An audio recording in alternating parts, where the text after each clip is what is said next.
Okay, I'm going to be working with Lovebug. She's a puppy. Anytime you work with a puppy, it needs to be 5 to 10 minute intervals.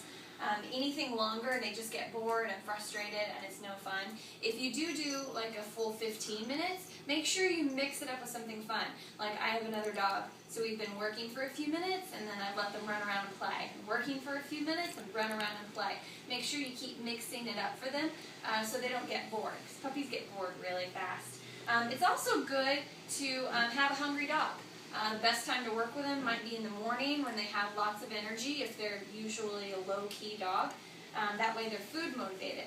Now she's pretty low-key, so it's good to have a lot of energy in them when you work with them. She's actually been running around. You can see she's panting a little bit, so we'll see how much we get out of her before she gets too bored for us. But if you have a dog that's more high-spirited, you know, take them for a short walk before you work with them, kind of wear them out a little. Just depends on your pup. Lovebug, come here.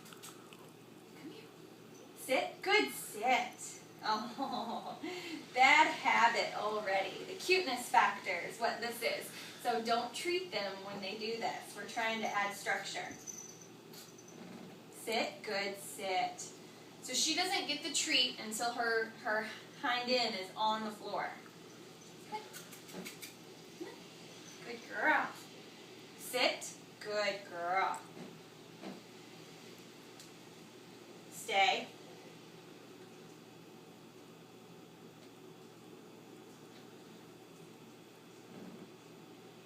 Okay, good girl. We've been working on stay. This is her third session working on stay. It's doing much better. Honestly, you don't always have to be on the floor, but you want to start on the floor, and then you gradually want to be able to do all this standing up. Come here. Lovebug, come here. Sit. Good sit. Stay.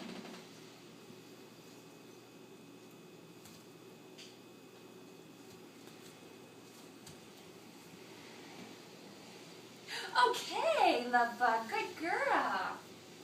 Good girl. Come here, let's face the camera so they can see your pretty face. Come here. Sit. Good sit. Oh, and lay down. She's tired. And that's another thing, if you ask them to sit and they don't sit, it's not a big deal. They don't get in trouble for it. They don't quite know everything that's going on yet. So you just don't say it again and you lure them into position. Now she doesn't get a treat for it, because she only gets the treats now for the really good sits. But you just got to be patient. They're puppies. If you don't make it fun, then they're not ever going to want to do anything for you. What a good girl. What a good girl. Sit. Good sit. See, she knows. She just gets a burst of energy.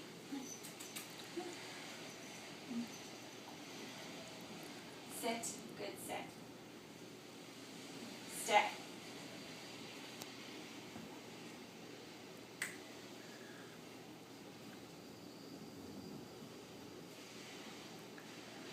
Good girl. Okay. Okay. And you always want to have a release word that lets them know that they can get up. Now, she doesn't quite understand it yet, but she will with time. This is only her third 10, 15-minute time working on these things. Come here. Good girl. And the reason I have the leash, it just gives me more control. You don't always have to have a leash, but I have a lot of distractions here. I have other dogs, and so any minute she could race off, and then I would have to go get her and bring her back, and that's no fun. So you prevent that from happening just from having control from the very beginning. Lovebug, come here. You're getting bored, I know. Yeah. Come here. Good girl. Sit. Good sit. Stay.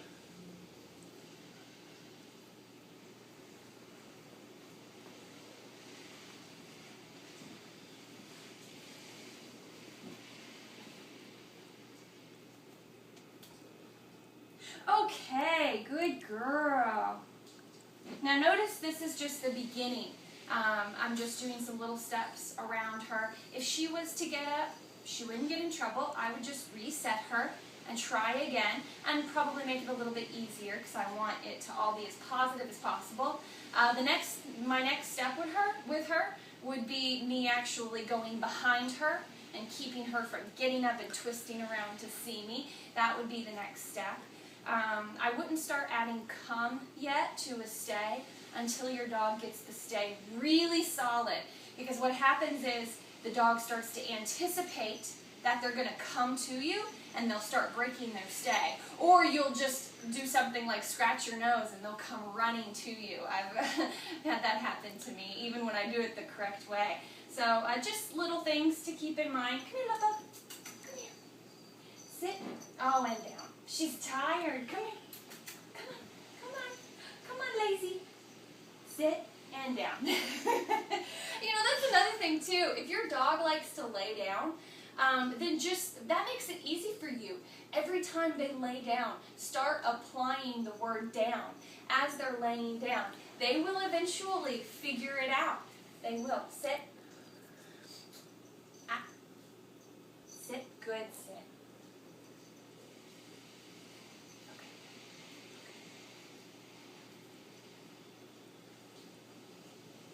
Sit. Good. Sit. Let's see if she'll lay down.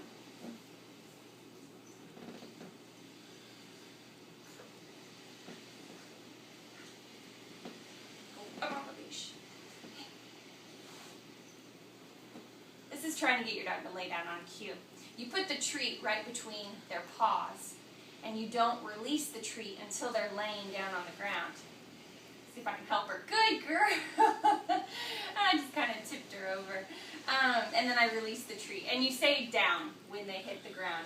That would be the beginning of teaching her to lay down. And then also just every time you see them lay down, say down, and then good down, good girl. And they'll eventually be like, what am I getting praised for? And they'll figure it out. They'll figure it out within a few days if you keep doing that. Let's do one more for them. Come on. Come on. You got it in you. One more. Sit. Down. Good down.